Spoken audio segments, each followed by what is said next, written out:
प्रिय दर्शकों, माता लक्ष्मी कहती है घर की यह 5 चीजें कभी दूसरों को नहीं देनी चाहिए। हमारे हाथ से दान में दिए गए इन 5 वस्तुओं से हमें भयंकर आपत्ति का सामना करना पड़ सकता है। तो चलिए आज हम आपको मां लक्ष्मी द्वारा सुनाई गई एक प्राचीन कथा सुनाते हैं। इस कथा के माध्यम से आपको पता चल जाएगा कि एक स्त्री को अपने घर की वह कौन सी चीजें हैं जो दूसरों को नहीं देनी चाहिए। जो भी स्त्री यह चीजें दूसरों को दे देती है, मां लक्ष्मी उसके घर को छोड़कर चली जाती है। इसीलिए दोस्तों, आप इस कथा को पूरा जरूर सुने, क्योंकि आधा अधूरा ज्ञान विष के समान घातक होता है। जो भी इस कथा को पूरा सुनता है, मां लक्ष्मी उसकी झोली खुशियों से भर देती है। तो चलिए बिना देरी किए आपको वो प्राचीन कथा सुनाते हैं। दोस्तों, पूर्व काल की बात है। मध्य देश में एक अत्यंत शोभायमान नगरी थी। उस नगरी में एक सुकन्या नाम की स्त्री अपने पति और सास ससुर के साथ निवास करती थी। सुकन्या एक पतिव्रता नारी थी जो सत्य धर्म का पालन करने में तत्पर और गृह कार्य में दक्ष थी। सुकन्या का स्वभाव अत्यंत दयालु था। वह सदैव दूसरों की सहायता किया करती थी। सुकन्या का पति संजय एक वैश्य था। उसकी अनाज की एक दुकान थी। वह बाजार में लोगों की जरूरत की चीजें बेचा करता था। सुकन्या अपने पति से बहुत अधिक प्रेम करती थी। वह अपने पति को ही परम परमेश्वर मानकर उसकी सेवा करती थी। सुकन्या नित्य पति से पहले जागती थी, अपने घर का आंगन को स्वच्छ करती थी, फिर रंगोली बनाकर आंगन की सजावट करती थी।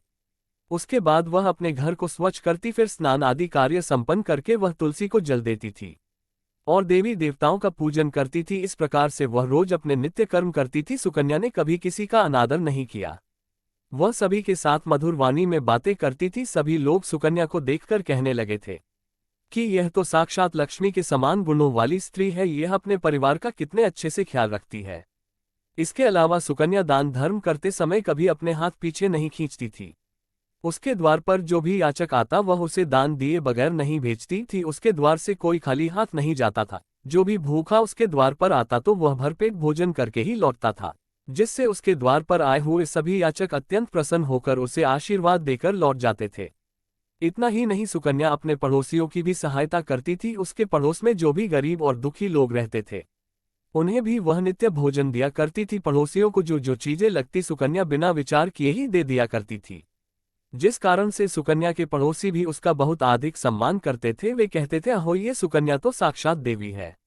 देवी साक्षात मां अन्नपूर्णा ने ही सुकन्या के रूप में जन्म लिया है। लोग जब भी सुकन्या की प्रशंसा करते तो वे सभी उसके विषय में अच्छी बातें ही कहते। लेकिन लोगों की बातें सुनकर भी सुकन्या ने कभी घमंड नहीं किया। वह उन सभी को आदर और सम्मान से ही बातें किया करती थी। फिर एक दिन की बात है, सुकन्या की एक पड़ोसन उसके घर पर आती है। सुकन्या उसका स्वागत करती है और बड़े प्रेम से उसे कहती है, हे बहन, हमारे घर में तुम्हारा स्वागत है। आज किस कारण से तुम्हारा मेरे घर पर आगमन हुआ है? यदि कोई वस्तु चाहिए तो मुझसे मांग लो, मैं तुम्हारी अवश्य मदद करूंगी। सुकन्या की पड़ोसन कहती है, हे सुकन्या बहन, आज मेरे घर पर बहुत से रिश्तेदार आए हैं। उनके लिए मैं भोजन बना रही हूँ, इसीलिए मैं तुम्हारे पास रोटी बनाने के लिए चकला बेलन और तवा मांगने आई हूँ। यदि तुम कुछ समय के लिए मुझे चकला बेलन और तवा दे दोगी तो बड़ी कृपा होगी। मैं काम हो जाने के बाद तुम्हें जल्दी ही लौटा दूंगी। सुकन्या कहती है, हे बहन, इसमें क्या बड़ी बात है? अभी मुझे चकला बेलन की आवश्यकता नहीं है, इसीलिए तुम मेरा चकला बेलन और तवा ले जा सकती हूँ। रुको, मैं अभी तुम्हें लाकर देती हूँ। फिर सुकन्या रसोई घर में जाती है और रसोई घर से चकला बेलन और तवा लाकर उस पड़ोसन को देती है। तब पड़ोसन कहती है, हे बहन, तुम्हारा बहुत बहुत धन्यवाद। आज तुमने मेरा काम सफल कर दिया। मैं अपने मेहमानों को भोजन कराकर तुम्हारा चकला बेलन जल्दी से लौटा देती हूँ। सुकन्या कहती है, हे बहन, चिंता की कोई बात नहीं है। जब तुम्हारा कार्य पूर्ण हो जाएगा तब तुम मुझे लौटा देना। फिर वह पड़ोसन सुकन्या का चकला बेलन और तवा लेकर चली जाती है। कुछ समय बाद अन्य एक स्त्री सुकन्या के घर पर आती है।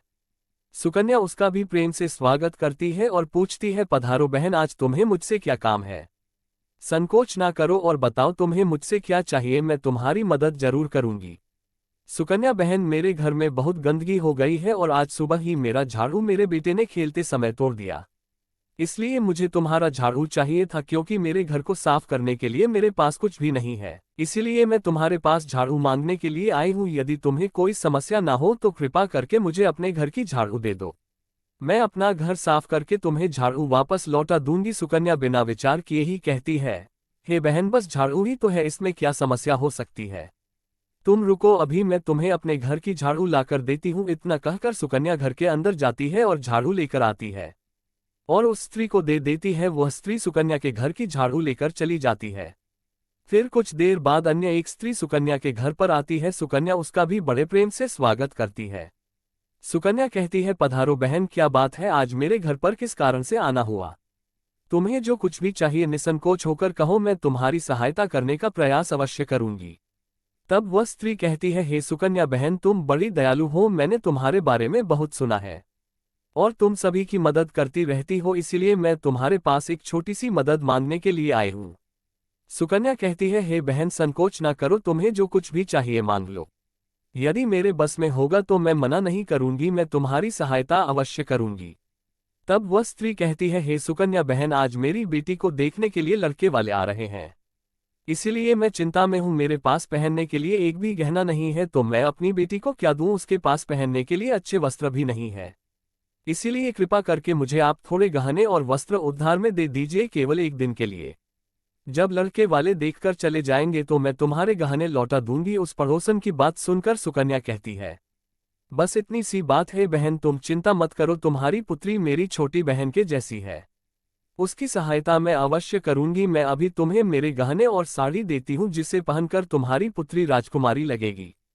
फिर सुकन्या अंदर जाती है, गहने और साड़ी लेकर आती है और उस पड़ोसन को दे देती है। वह पड़ोसन प्रसन्न होकर सुकन्या के गहने और साड़ी लेकर चली जाती है। फिर शाम हो जाती है और अन्य एक पड़ोसन सुकन्या के घर पर आती है।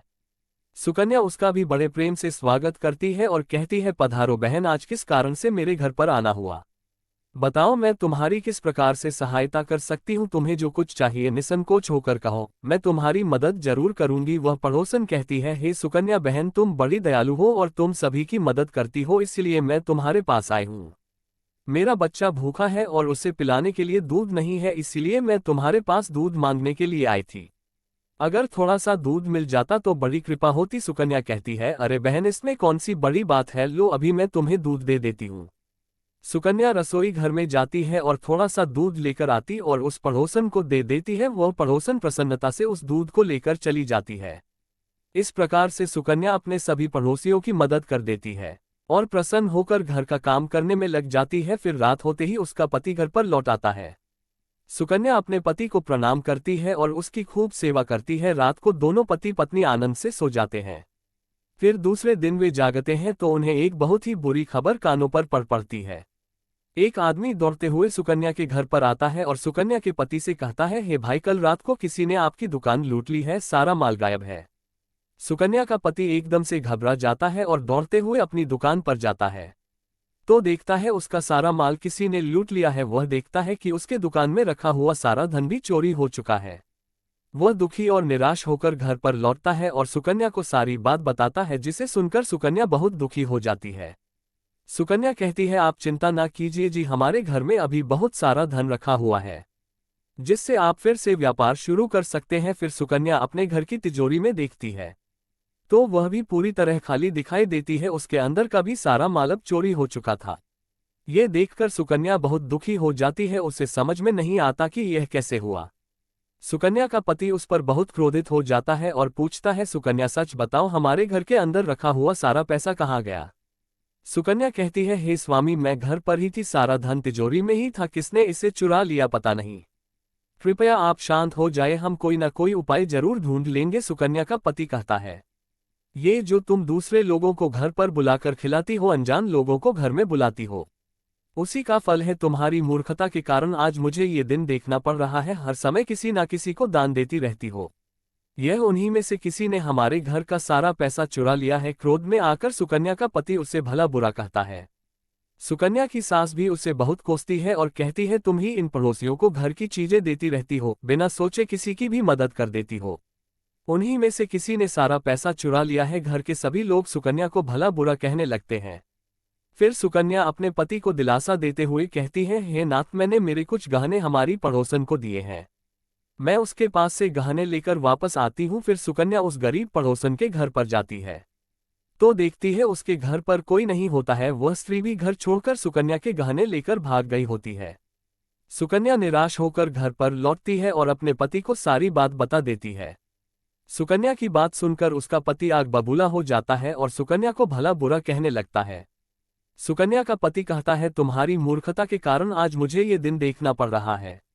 हर समय किसी ना किसी को दान देती रहती हो, ये उन्हीं में से किसी ने हमारे घर का सारा पैसा चुरा लिया है। सुकन्या तुम बड़ी मूर्ख हो, तुम्हारे ही कारण हमारा सारा धन वैभव चला गया है। तुम्हारे दान देने की आदत के कारण ही हमारे ऊपर यह मुसीबत आन पड़ी है। अब तू इस घर में नहीं रह सकती, तू अभी इसी क्षण इस घर को छोड़कर चली जा। सुकन्या कहती है, हे नाथ, आपके सिवा मेरा इस दुनिया में कोई नहीं है, मैं आपको छोड़कर कहाँ जाऊं। सुकन्या अपने पति को हाथ जोड़कर विनती करने लगती है। पति उसकी एक नहीं सुनता और उसे अपने घर से धक्के मारकर निकाल देता है और कहता है, अब तू इस घर से चली जा, कभी मेरे घर लौटकर मत आना। सुकन्या अपने पति को हाथ जोड़कर विनती करने लगती है, हे स्वामी, ऐसा ना कहिए, मैंने कोई अपराध नहीं किया है। आपके बगैर मैं जीवित नहीं रह सकती, मुझ दासी को आप घर से मत निकालिए। लेकिन सुकन्या का पति उसकी एक नहीं सुनता है और उसे अपने घर से धक्के मारकर निकाल देता है और कहता है, अब तू इस घर से चली जा और लौटकर मत आना, चाहे तो किसी नदी में कूदकर अपनी जान दे दे, लेकिन अब तू इस घर में मेरे साथ नहीं रह सकती। फिर सुकन्या दुखी होकर रोते हुए अपने पति के घर को छोड़कर चली जाती है।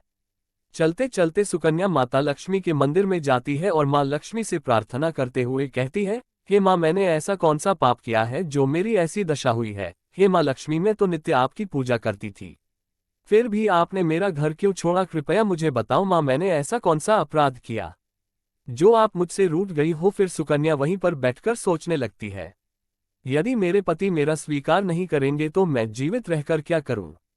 यदि मेरे ही कारण मेरे पति की दुर्दशा हुई है तो मुझे जीवित रहने का कोई अधिकार नहीं है। इतना सोचकर सुकन्या अपने प्राण देने के लिए नदी की तरफ जाने लगती है।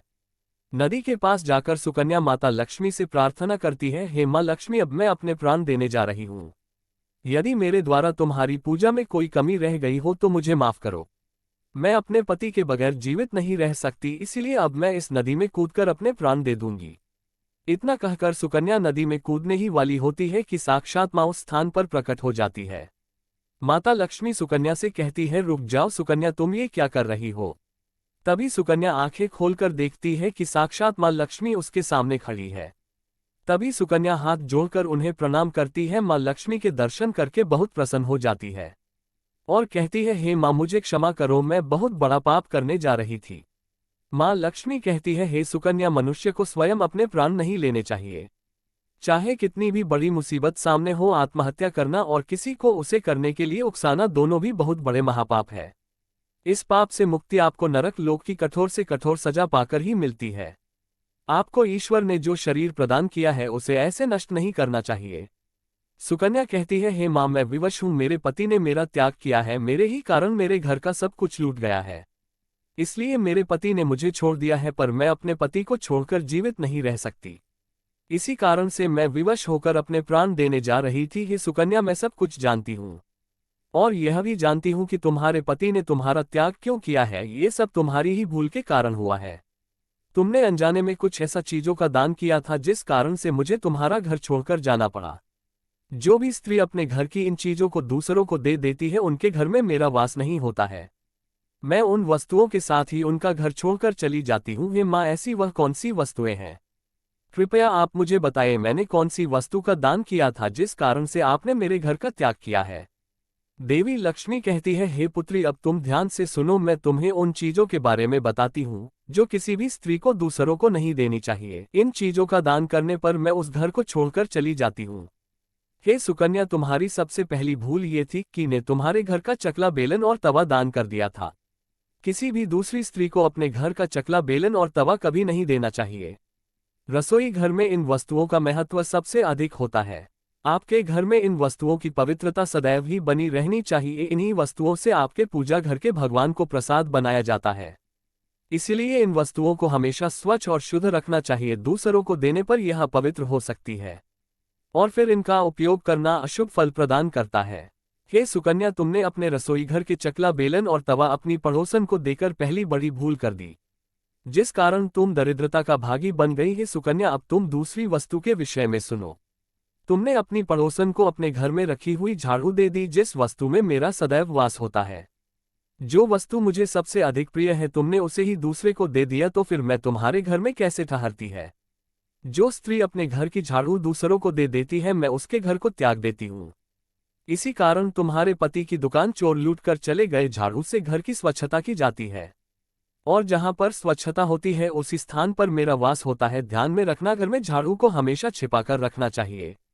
झाड़ू पर बाहरी व्यक्ति की दृष्टि भी नहीं पड़नी चाहिए। झाड़ू एक अत्यंत पवित्र वस्तु है। इसे पैर नहीं लगाना चाहिए और इससे कभी विष्ठा आदि प्रकार की गंदगी भी साफ नहीं करनी चाहिए। माँ लक्ष्मी कहती है, हे सुकन्या, अब तुम तीसरी सफेद रंग की वस्तुओं के विषय में सुनो जो एक स्त्री को दूसरी स्त्रियों को कभी भी नहीं देनी चाहिए। वह है संध्या समय पर घर का नमक, आटा और दूध तथा दही। ऐसा करने से घर में अनाज की कमी पड़ती है। ऐसा करने से घर में दरिद्रता छाई रहती है। अब सुनो, तुम्हारी चौथी सबसे बड़ी भूल ने खुद के आभूषण ही किसी दूसरे स्त्री को पहनने के लिए दिए। याद रखो, एक स्त्री को अपने आभूषण कभी अन्य महिला को नहीं देने चाहिए। स्त्री के 16 श्रृंगार में गहनों का बहुत अधिक महत्व होता है। एक विवाहित स्त्री को अपने आभूषण कभी अन्य स्त्री को पहनने के लिए नहीं देने चाहिए। जो स्त्री अपने आभूषण अन्य स्त्रियों को देती है, उस स्त्री के घर में हमेशा पति पत्नी में क्लेश बना रहता है। मेरी नाराजगी के कारण ही तुम्हारी पड़ोसन तुम्हारे गहने लेकर दूसरे गांव चली गई। हे सुकन्या, अब मैं तुम्हें पांचवी तथा तुम्हारे अंतिम भूल के बारे में बताती हूँ। वह है, दूसरे दिन सुबह सुबह तुमने दूध का दान किया था। दूध बेचना अलग बात है और दूध का दान करना अलग बात है। ऐसे में तुमने सुबह सुबह दान देकर अपने ऊपर बड़ी मुसीबत ओढ़ ली। इसी के कारण तुम्हारे घर के तिजोरी में रखे गहने चोरी हो गए। मनुष्य को सही चीजों का दान करना पुण्यवान बनाता है, पर कुछ ऐसी वस्तुएं हैं जिसे हमें भूलकर भी दान में नहीं देना चाहिए। ऐसी वस्तुएं दान करने से जीवन में अशुभ काल शुरू होता। तुमने भी सारी गलत चीजों का दान करके मेरी वक्र दृष्टि का अनुभव किया। सुकन्या कहती है, हे माँ लक्ष्मी, मुझसे बड़ी भूल हो गई। मैं इन बातों से अनजान थी। कृपया मुझे क्षमा करो और अब मुझे प्रायश्चित करने का उपाय बताओ। देवी लक्ष्मी कहती है, हे सुकन्या, तुमने प्रायश्चित पहले ही कर लिया है। जो दुख तुम्हें भुगतना पड़ा वही तुम्हारी सजा थी। अब मैं तुम्हें तुम्हारे अच्छे कर्मों के कारण माफ कर देती हूँ, इसलिए अब तुम अपने घर पर लौट जाओ। मैं तुम्हें तुम्हारा संपूर्ण वैभव और धन संपत्ति तुम्हें लौटा देती हूँ। इतना कहकर माँ लक्ष्मी उस स्थान से अंतर्ध्यान हो जाती है। फिर सुकन्या अभी माँ लक्ष्मी को धन्यवाद करती है और उस स्थान से घर की तरफ जाने लगती है। तभी उसका पति ढूंढते हुए उसी की तरफ आ रहा होता है। वह सुकन्या के पास आकर उससे क्षमा मांगता है और कहता है, हे सुकन्या, मुझे माफ करो। मैंने तुम्हें बहुत भला बुरा कहा था। तुम तो साक्षात देवी के समान हो। माँ लक्ष्मी की कृपा से हमें अपना सारा धन वैभव वापस मिल गया है। जिन लोगों ने हमारा धन लूटा था उन सभी ने हमारा धन हमें लौटा दिया और तुम्हारा नाम लेते हुए क्षमा मांगिए। सुनकर सुकन्या बहुत प्रसन्न होती है और अपने पति के साथ घर पर लौट जाती है। माँ लक्ष्मी की कृपा से सुकन्या के घर में फिर से सुख समृद्धि आती है और उसके बाद से सुकन्या ने अपने घर की यह 4 चीजें कभी दूसरों को नहीं दी। तो दोस्तों, उम्मीद है आपको ये कथा पसंद आई होगी। वीडियो को लाइक जरूर करें और कमेंट में जय माँ लक्ष्मी जरूर लिखें। साथ ही चैनल ज्ञान सागर को सब्सक्राइब करें। आप सभी का धन्यवाद।